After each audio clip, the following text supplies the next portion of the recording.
Hello dear students, ये video helpful है JSTSE 2021 exam देने वाले बच्चों के लिए। क्लास 9 स्कॉलरशिप एग्ज़ाम होता है JSTSE और 2021 में इस एग्ज़ाम को बिल्कुल शॉर्ट नोटिस पर कंडक्ट करवाया जा रहा है। मुख्यमंत्री विज्ञान प्रतिभा परीक्षा इसका नाम भी बदल दिया गया है और अच्छा खासा इसके पैटर्न में भी बदलाव कर दिया गया है।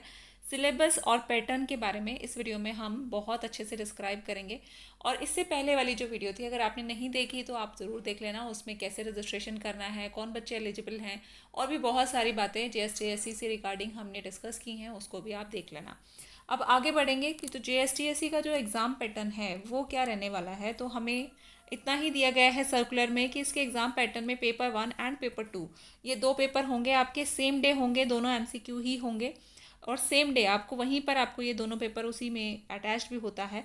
तो पेपर 1 जो है वो मैट होगा एंड पेपर 2 इज़ सेट। ठीक है, 100 क्वेश्चंस आपको दोनों पेपर में मिलेंगे और दोनों पेपर के लिए आपको 100 मार्क्स मिलेंगे, 120 मिनट्स भी मिलेंगे। नेगेटिव मार्किंग कोई नहीं होगी।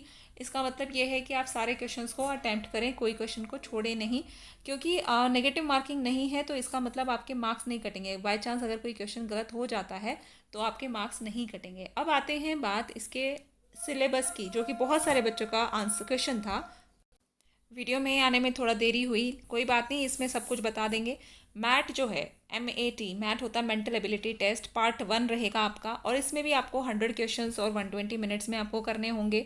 सारे क्वेश्चंस मल्टीपल चॉइस क्वेश्चंस होंगे। बोथ मीडियम में आता है पेपर, इंग्लिश मीडियम में एक तरफ लिखा होता है, दूसरी तरफ हिंदी मीडियम में लिखा होता है। आप कोई सा मीडियम में एक चूज़ करेंगे और उसी मीडियम में अपना पेपर करेंगे।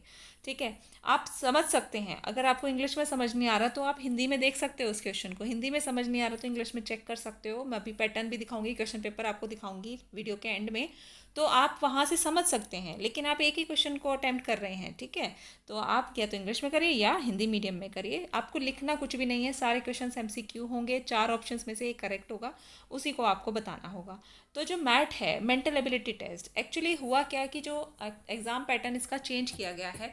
NTSE एग्ज़ाम क्लास 10th में होता है, NMMS क्लास 8th में होता है, स्कॉलरशिप एग्ज़ाम होता है। और बच्चों को जो उसके बाद, जब बच्चे 10th के बाद या 12th के बाद जब कॉम्पिटिटिव एग्ज़ाम देते हैं, उन कॉम्पिटिटिव एग्ज़ाम में मेंटल एबिलिटी को एक मेन पार्ट रखा जाता है, रीजनिंग को। तो GK और रीजनिंग इस पार्ट 1 में जो है आपको देखने को मिलेगा। और इनका जो पैटर्न है लगभग सेम करने की कोशिश की गई है। तो इस बार का NMMS आप देख लीजिए, क्लास 8 का जो हुआ था, और क्लास 10th का NTSE भी हो चुका है दिस ईयर वाला।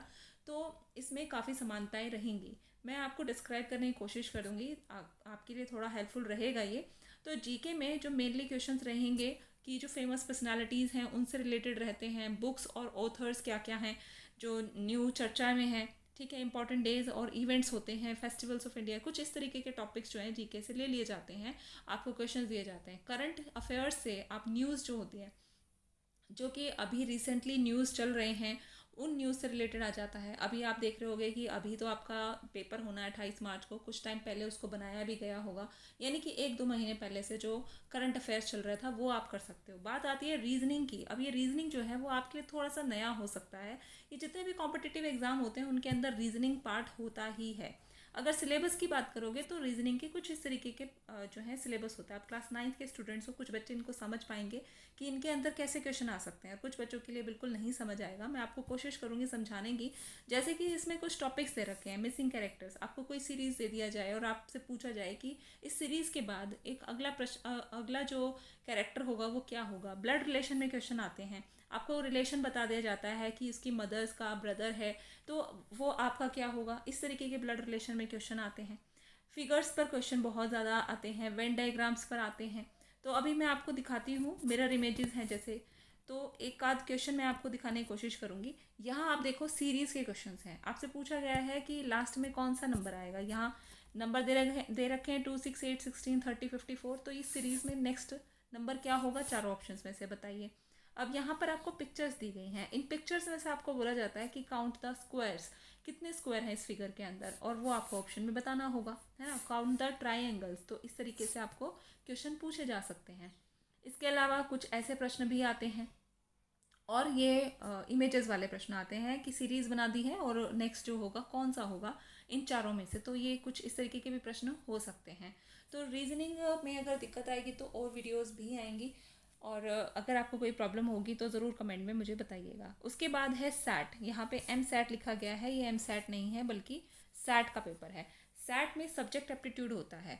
सब्जेक्ट एप्टीट्यूड का मतलब क्या है, आपको सब्जेक्ट से एकेडमिक आपका सब कुछ होना चाहिए, यानी कि जो भी आपने सब्जेक्ट से रिलेटेड क्लास 9th में पढ़ा है वो सब।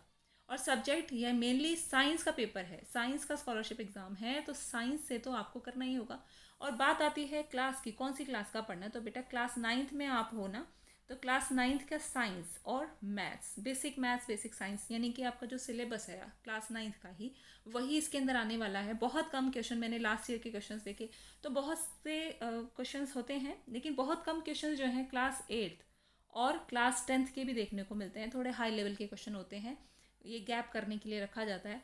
तो कोई बात नहीं, पैटर्न में क्लास 8 के कुछ क्वेश्चंस थे और क्लास 10th के भी थे, लेकिन मेनली जो है क्लास 9th के हैं। आप क्लास 9th में हो, क्लास 9th के अगर आपने अच्छे से पढ़ाई की हुई है तो आप एग्ज़ाम को कर सकते हो। ओके, अब अगर हम टॉपिक्स की बात करें तो मैंने कुछ मेन टॉपिक्स निकालने की कोशिश की पुराने एग्जाम पेपर्स देखकर।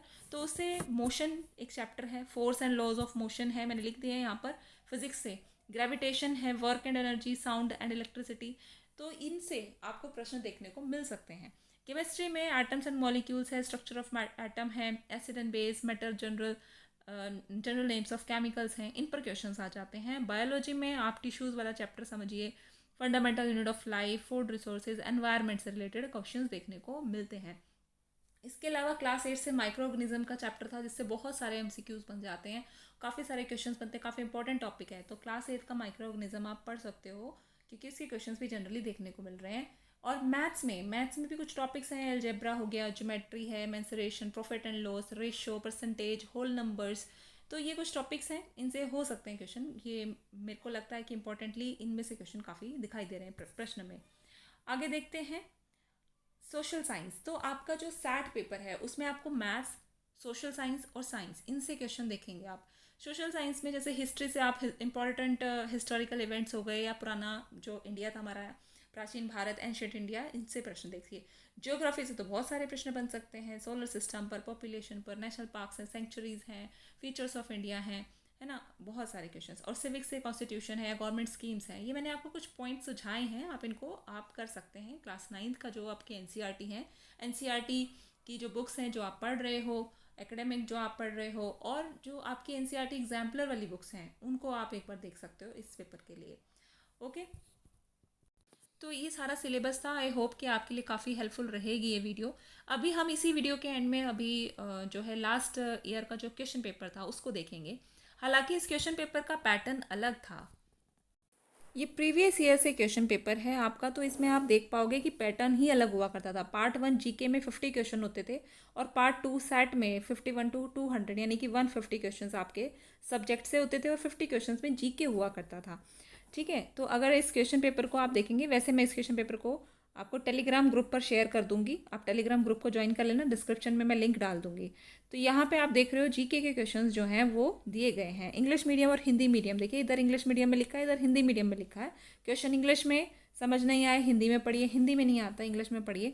तो इस प्रकार से ये क्वेश्चंस हुए दिए गए थे इस प्रश्न पत्र में। और जनरल में अच्छा जीके ही है, और रीजनिंग के आपको यहाँ क्वेश्चंस नज़र नहीं आ रहे होंगे, लेकिन इस बार हो सकता है रीजनिंग ज़रूर आए, क्योंकि एनटीएससी 10th क्लास का जो था और एनएमएमएस जो है क्लास 8th के लिए दिस ईयर जो हुए थे, उनमें रीजनिंग को ऐड किया गया था। और अगर पैटर्न सेम रखने की कोशिश है तो फिर आपको रीजनिंग के क्वेश्चन देखने को मिलेंगे। पार्ट 2 में साइंस और मैथ्स के क्वेश्चन हैं, तो आप देख सकते हो कि सबसे पहला क्वेश्चन ही आपका इलेक्ट्रिसिटी का है, और उसके बाद ग्राफ वाला है, ग्रेविटेशन से रिलेटेड है। ठीक, तो ये प्रश्न पत्र आप देख सकते हो। हालांकि अगर आप चाहोगे तो सेकंड वीडियो में, यानी कि थर्ड वीडियो जीएसटीएससी से रिलेटेड, उसमें मैं कुछ क्वेश्चंस को डालने की कोशिश करूँगी, कुछ इंपॉर्टेंट टॉपिक्स को डालने की कोशिश करूँगी। तो मिलते हैं आपसे नेक्स्ट वीडियो में जल्दी ही। तब तक के लिए आप इस वीडियो से समझिए, अपने सिलेबस को देख लीजिए, और अपनी मिड टर्म एग्जाम्स की भी तैयारी जारी रखिएगा। Thank you for watching this video. Please share this video with your friends also.